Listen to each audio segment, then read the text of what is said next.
નમસ્કાર. ધોરણ 12 chemistry chapter number 2 દ્રાવણો. Last વિડિયોની અંદર આપણે સંખ્યાત્મક ગુણધર્મોની અંદર બીજો જે સંખ્યાત્મક ગુણધર્મ છે ઉત્કલન બિંદુ ઉન્નયન એની ચર્ચા કરેલી હતી.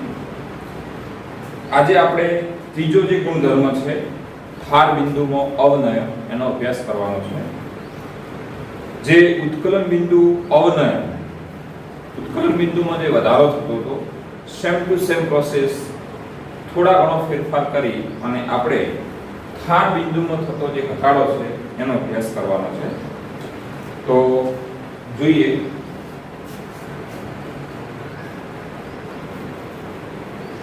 ઠાર બિંદુનું અવનયન. તો સૌપ્રથમ આપણે ઠાર બિંદુ કોને કહેવાય? જેમ ત્યાં આપણે ઉત્કલન બિંદુ જોયું હતું, બંનેનું કમ્પેરિઝન ધ્યાનમાં રાખવાનું એટલે એકદમ ઈઝી પડશે. તો ઠાર બિંદુ કોને કહીશું? પહેલો આપણે ઉત્કલન બિંદુની વ્યાખ્યા યાદ કરી દઈએ. ઉત્કલન એટલે કે ઉકળવું. તો સામાન્ય વ્યાખ્યા એવી હતી કે ભાઈ જે તાપમાને પ્રવાહી પદાર્થ વરાળમાં રૂપાંતર પામે એને એનું શું કહેવાય? ઉત્કલન બિંદુ. પરંતુ આપણી જે વ્યાખ્યા છે એ એવી હતી કે જે તાપમાને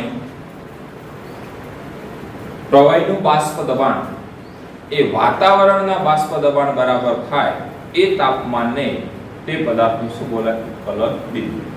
હવે અહીંયા આપણે થોડું ઉલટી પ્રોસેસમાં જવું પડશે કે જે પ્રવાહી પદાર્થ છે એનું આપણે રૂપાંતર શામાં કરવાનું છે? ઘન પદાર્થ, મીન્સ કે પાણીનું રૂપાંતર શામાં કરવાનું છે? બરફની અંદર. તો પાણીની બાષ્પ અને ઘન કલાની જે બાષ્પ છે, બાષ્પ દબાણ છે, એ બંને વચ્ચે સંતુલન સ્થપાયેલું હોય તો એને એનું ઠાર બિંદુ કહેવાય છે. હું લખું છું વ્યાખ્યા ઠાર બિંદુની. જે તાપમાને ઠાર બિંદુ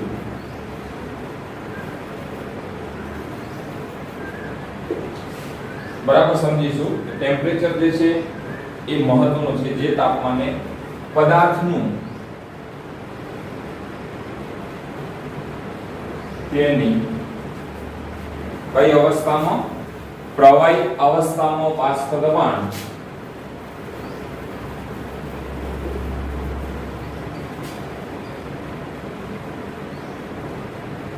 પ્રવાહીનું રૂપાંતર તમારે શામાં કરવાનું છે? ઘનમાં. બાષ્પ દબાણ, ઘન કલાના બાષ્પ દબાણને ઘન કલાના બાષ્પ દબાણને બરાબર હોય તેને તે દ્રાવણનું શું બોલાય છે? ઠાર બિંદુ કહે. બરાબર સમજીશું. જે તાપમાને પદાર્થનું તેની પ્રવાહી અવસ્થા, પ્રવાહીમાંથી ક્યાં જવાનું છે? ઘનમાં. તો પ્રવાહી અવસ્થામાં બાષ્પ દબાણ ઘન કલાના બાષ્પ દબાણ એટલે કે બરફ બરાબર હોય તેને તે દ્રાવણનું શું બોલાય? ઠાર. હવે આપણે સમજીશું કઈ રીતે શું થાય છે. ધારી લો કે આની અંદર શુદ્ધ દ્રાવક છે, એની અંદરથી માને જે પ્રવાહી અવસ્થા છે એનું ઘન અવસ્થામાં રૂપાંતર કરું છું. એનું આવી રીતે બતાવું છું. અહીંયા બરફ છે એવું વિચાર. શુદ્ધ દ્રાવક તરીકે આપણે પાણી લઈએ છીએ. તો પાણીની અંદરથી બરફ કેટલા ટેમ્પરેચરે બનશે? તો આપણને ખબર છે 0 સેલ્સિયસ અથવા 273.15 કેલ્વિન તાપમાન. આટલું ક્લિયર થઈ ગયું. પાણી એટલે કે પ્રવાહી અવસ્થા અને આ કઈ અવસ્થા થઈ? ઘન અવસ્થા. એ બંનેના બાષ્પ દબાણ સમાન હોય તો એને એનું શું કહેવાય? ઠાર બિંદુ. હવે આની અંદર અબાષ્પશીલ પદાર્થ નાખવામાં આવે છે. અબાષ્પશીલ દ્રવ્ય. તો હવે આ જે પાત્રમાં છે એ શુદ્ધ દ્રાવક નહીં પરંતુ શું બની જશે? દ્રાવણ બનશે. તો આપણને ખબર છે કે શુદ્ધ દ્રાવક કરતા જો દ્રાવણ બને તો એનું બાષ્પ દબાણ છે એ શું થઈ જાય છે? ઘટી જાય છે. હવે ફરીવાર આનું રૂપાંતર તમારે આવી શકે કે બરફમાં કરવાનું છે. તો આપણો કહેવાનો અર્થ એ છે કે શું તે 0 સેલ્સિયસ તાપમાને બરફ બનશે કે 0 સેલ્સિયસ થી નીચા તાપમાને બરફ બનશે? તો ઠાર બિંદુમાં શું થાય છે ભાઈ? ઘટાડો થાય છે. તો અહીંયા જે બરફ બનવાની ક્રિયા છે એ 0 સેલ્સિયસ થી ઓછા તાપમાને બનશે. કેવા તાપમાને બનશે? ઓછા તાપમાને. તો અહીંયા સમજી શકો છો કે 0 સેલ્સિયસ છે અને અહીંયા 0 થી કેવું છે? ઓછું છે. ટેમ્પરેચર ઘટે છે એટલે એને બોલીશું ઠાર બિંદુમાં થતો ઘટાડો. આટલી વસ્તુ ક્લિયર થઈ ગઈ. હવે આનું આપણે ગ્રાફ દ્વારા અવલોકન કરીએ તો શું થાય? બાષ્પ દબાણ વિરુદ્ધ તાપમાન એટલે કે કેલ્વિનનો આપણે ગ્રાફ દોરવાનો છે. જે ઉત્કલન બિંદુમાં દોર્યો તો એનું એ બાષ્પ દબાણ વિરુદ્ધ તાપમાન. તો અહીંયા ગ્રાફમાં આવી રીતે દોરો, સમજો બરાબર.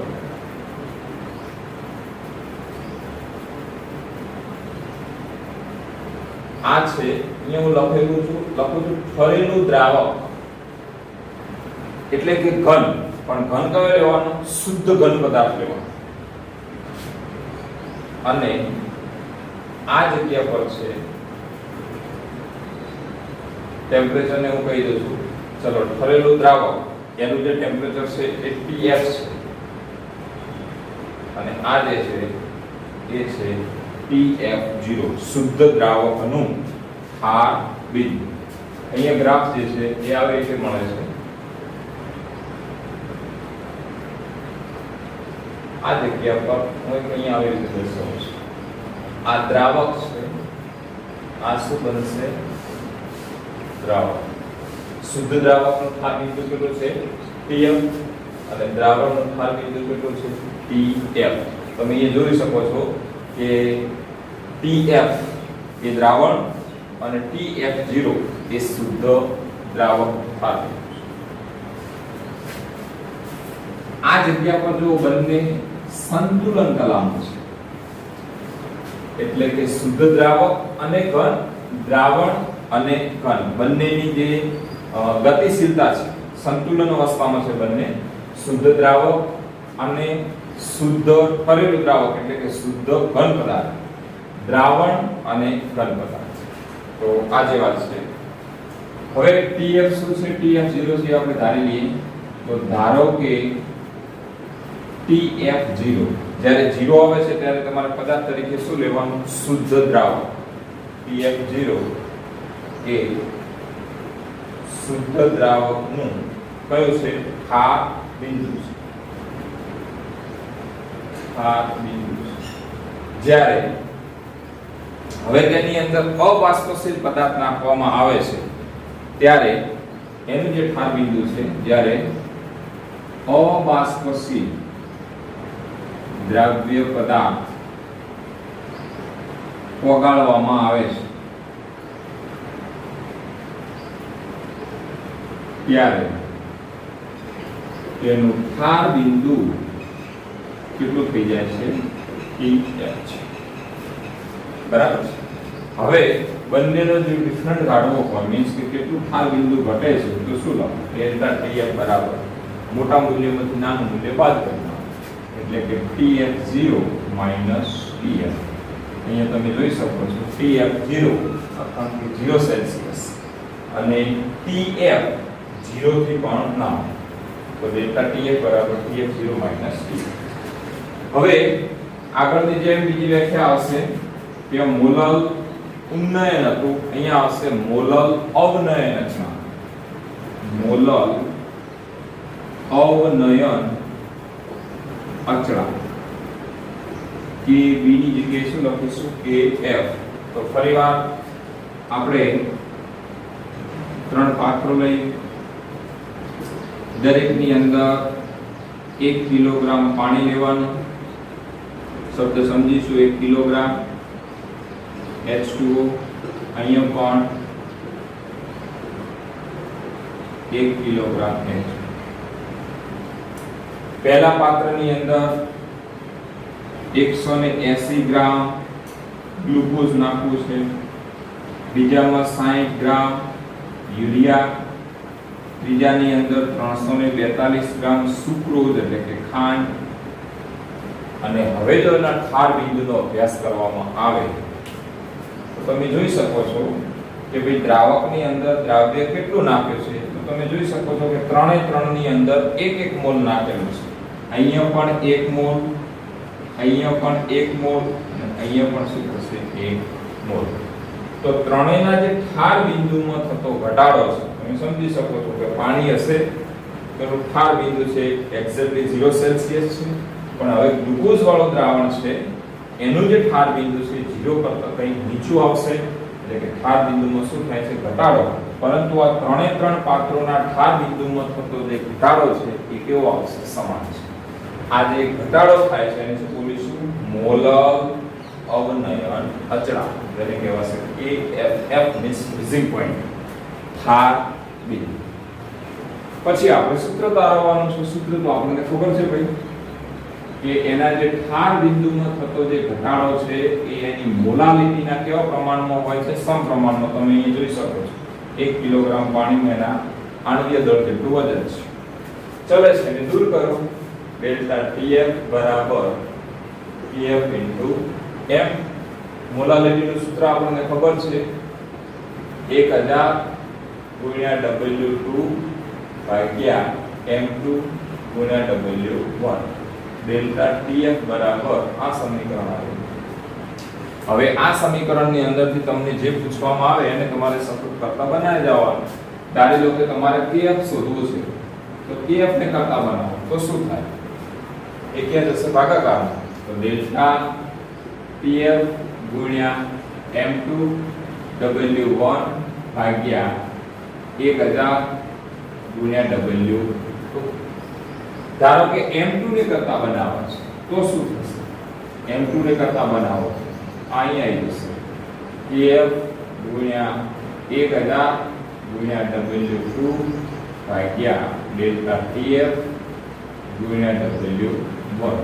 આ સૂત્રનો ઉપયોગ કરી અને આપણે જેટલી દ્રાવ્ય પદાર્થનું આણ્વીય દળ, મોલર અવનયન અચળાંક અથવા ઠાર બિંદુમાં થતો ઘટાડો જે છે એ શોધી શકાય. ઉત્કલન બિંદુ ઉન્નયન સેમ ટુ સેમ પ્રોસેસ છે. ત્યાં KB હતું, અહીંયા KF આવશે. ત્યાં ડેલ્ટા TB હતું, અહીંયા ડેલ્ટા TF આવશે. કોઈ બાકી ફરક છે. હવે આ ઉપરાંત બીજા બે સૂત્રો તમારે યાદ રાખવાના છે. બુકની અંદર ડાયરેક્ટ તમને આપેલા છે. ધારી લો કે તમારે KF અને KB શોધવું તો એ બીજા જો પેરામીટર તમને આપેલા હોય, વાયુ અચળાંક આપેલું હોય, પછી તમને કોઈ એન્થાલ્પી આપેલી હોય તો એ સૂત્રો તમારે બે યાદ રાખવાના છે. હું અહીંયા લખું છું બરાબર, ધ્યાન આપજો. બુકમાં લખેલું છે KF બરાબર R ગુણ્યા m1. R શું છે તો યાદ કરો 11મા ધોરણમાં આપણે ભણતા હતા વાયુ અચળાંક. m1 1 ફોર દ્રાવક, દ્રાવકનું આણ્વીય દળ ગુણ્યા ડેલ્ટા TF નો સ્ક્વેર. F છે એટલે F ડેલ્ટા TF એટલે ઠાર બિંદુ. એમાં વધારો કે ઘટાડો નહીં કહીશ, ખાલી કે શું બોલવાનું છે T એટલે ઠાર બિંદુ ભાગ્યા 1000 ગુણ્યા, હવે અહીંયા એન્થાલ્પી લખવાની છે. કઈ એન્થાલ્પી? તો ફ્યુઝન એન્થાલ્પી એટલે કે ગલન એન્થાલ્પી. તો એક આ સૂત્ર છે F માટે. જો KB માટે તમારે સૂત્ર વાપરવું હોય તો KB બરાબર અહીંયા સેમ ટુ સેમ, અહીંયા કોઈ ફેરફાર કરવાનો નથી. R ગુણ્યા m1 ગુણ્યા TB નો સ્ક્વેર ભાગ્યા 1000 ગુણ્યા ડેલ્ટા H વેપર. વેપર એટલે બાષ્પ. બાષ્પાયન એન્થાલ્પી બોલા ઉપર હતી ગલન એન્થાલ્પી. તો આ જે છે આ બે સૂત્રો તમારે યાદ રાખી લેવાના. હવે આની મદદથી તમને ધારી લો કે વાયુ અચળાંક આપ્યો હોય તો એમ મને શોધવાનું પૂછી શકાય, આ બિંદુ પૂછી શકાય. આ ગુજકેટ નીટ કે જે પરીક્ષાઓ છે એના માટે આ ખૂબ જ સૂત્ર આઈએમપી છે. એની મદદથી કોઈ પણ વસ્તુ શોધી શકશો. ઓકે, તો લખી નાખો. ઓકે, તો ઠાર બિંદુમાં અવનયન જે છે એ સૂત્ર ઉપર આધારિત બે કોયડા જોઈએ. કોયડો 2.9 એ સૂત્ર ઉપર જ છે આધારિત. 45 ગ્રામ ઇથિલિન ગ્લાયકોલ 600 ગ્રામ પાણી સાથે મિશ્ર કરવામાં આવ્યું તો ઠાર બિંદુ અવનયન અને દ્રાવણનું ઠાર બિંદુ ગણ કે મૂલ્ય આપ્યું છે. ચલો સૌપ્રથમ આપણે શું શોધવાનું છે? ઠાર બિંદુ અવનયન. ઠાર બિંદુ અવનયનની સંજ્ઞા ડેલ્ટા ટીએફ. તો ડેલ્ટા ટીએફ શોધવું હોય તો તમારી પાસે કયું સૂત્ર છે? બોલો. ડેલ્ટા ટીએફ બરાબર kf * m. આપણી પાસે આ સૂત્ર છે. kf આપેલું હોવું જોઈએ અને m તમે જાણતા હોવો જોઈએ. તો kf આપેલું છે, ઉપમાં નથી આપ્યું, લખી નાખવાનું છે. અને m જે છે m એ શું છે? મોલાલિટી. મોલાલિટી માટે તમને જે બીજી શરતો આપેલી હોય તો તમે શોધી શકો. તો સૌપ્રથમ આપણે દ્રાવણની મોલાલિટી એ શોધી નાખીશું. સૂત્ર છે આપણી પાસે 1000 × W2 ભાગ્યા M2 × W1. 1000 W2 એટલે દ્રાવ્ય, દ્રાવ્યનું વજન કેટલા ગ્રામ છે? 45 ગ્રામ. M2 એટલે દ્રાવ્યનું આણ્વીય દળ કેટલું થશે? 62. અને ગુણ્યા W1 એટલે કે દ્રાવકનું વજન, અહીંયા 1000 લીધા છે એટલે એને સામે લઈશું ગ્રામમાં. તો કેટલા ગ્રામ છે? 600 ગ્રામ પાણી છે. બરાબર આનો જવાબ આપણે લઈશું તો આપણને મળશે 1.20. મોલાલિટી છે તો એનો એકમ તો મોલ લખી દો અથવા તો મોલ કિલોગ્રામ ઇન્વર્સ. બરાબર છે. મૂકી દો, કિંમત મળી જશે સીધું 1.86 ગુણ્યા 1.20. બંનેનો ગુણાકાર કરો એટલે આપણને જવાબ મળશે 2.2 કેલ્વિન. આ મળ્યું ડેલ્ટા ટી. તો આટલું જે ટેમ્પરેચર છે એ ઘટી જશે. દ્રાવણનું ઠાર બિંદુ B, દ્રાવણનું ઠાર બિંદુ બરાબર શુદ્ધ પ્રવાહીનું ઠાર બિંદુ કેટલું હોય? 0 સેલ્સિયસ. કેલ્વિનની વાત કરવી હોય તો 273.15 માઈનસ કેટલું ઘટ્યું? 2.2. યાદ કરો, ઉત્કલન બિંદુમાં શું કરતા હતા? વધારો કરતા હતા. શુદ્ધ દ્રાવકનું ઉત્કલન બિંદુ વત્તા ડેલ્ટા ટીબી, અહીંયા વધારો કરતા હતા. અહીંયા શું થાય છે? ઠાર બિંદુ ઘટે છે એટલે આપણે એને શું કરીશું? માઈનસ. તો જવાબ આવશે 270.95 કેલ્વિન. તો આ આવ્યું ઠાર બિંદુ, દ્રાવણનું ઠાર બિંદુ. બરાબર છે. વિચારી શકો છો ને ભાઈ 273.15 0 સેલ્સિયસ, એના કરતા જવાબ જો 270.95 એટલે કે 0 થી પણ નીચા તાપમાને એ દ્રાવણ બનેલું છે. ઓકે, તો ક્લિયર કરી નાખો. એના પછીનો જોઈએ 2.10. 1 ગ્રામ અવિદ્યુત વિભાજ્ય દ્રાવ્ય જે 50 ગ્રામ બેન્ઝીનમાં ઓગળે છે તે બેન્ઝીનના ઠાર બિંદુમાં શું થતો હશે? ઘટાડો થતો હશે. પેલું બેન્ઝીન હતું, દ્રાવક હતું, એની અંદર કેટલો નાખો છો? 1 ગ્રામ અવિદ્યુત એટલે કે અબાષ્પશીલ પદાર્થ નાખો છો. એટલે સ્વાભાવિક છે કે ઠાર બિંદુમાં 0.40 કેલ્વિનનો શું થાય છે? ઘટાડો થાય છે. બેન્ઝીનનું ઠાર બિંદુ અવનયન અચળાંક એટલે કે Kf 5.12 હોય તો દ્રાવ્યનું મોલર દળ ગણ મીન્સ કે તમારે શું શોધવાનું છે? M2. તો આપણી પાસે સૂત્ર શું છે? બોલો. Delta Tf. એક સૂત્ર યાદ રાખવાનું, ડેલ્ટા Tb કે ડેલ્ટા Tf બરાબર ક્લિયર થઈ જશે. Kf ગુણ્યા 1000 ગુણ્યા W2 ભાગ્યા M2 ગુણ્યા W1. M2 ને કરતા બનાવો. M2 બરાબર ઉપરનું જैसे थे W2 ડેલ્ટા Tf ગુણ્યા W1. Kf નું મૂલ્ય 5.12 ગુણ્યા 1000 W2 દ્રાવ્યનું વજન તમને કેટલું આપે છે? 1 ગ્રામ ભાગ્યા ડેલ્ટા Tf ઠાર બિંદુમાં થતો ઘટાડો કેટલો થાય છે? 0.40 ગુણ્યા W1 દ્રાવકનું વજન કેટલા ગ્રામ? 50 ગ્રામ. કિંમતો મૂકશો તો તમને જવાબ મળશે 256 ગ્રામ પ્રતિ. m2 બરાબર આમ તો આપણે જે ત્રણ ગુણધર્મો હતા બાષ્પ દબાણનો ઘટાડો, ઉત્કલન બિંદુમાં વધારો, ઠાર બિંદુમાં ઘટાડો, આટલા ત્રણ ગુણધર્મો આપણે અહીંયા ક્લિયર છે વિથ એન એક્ઝામ્પલ. બરાબર છે? ઓકે.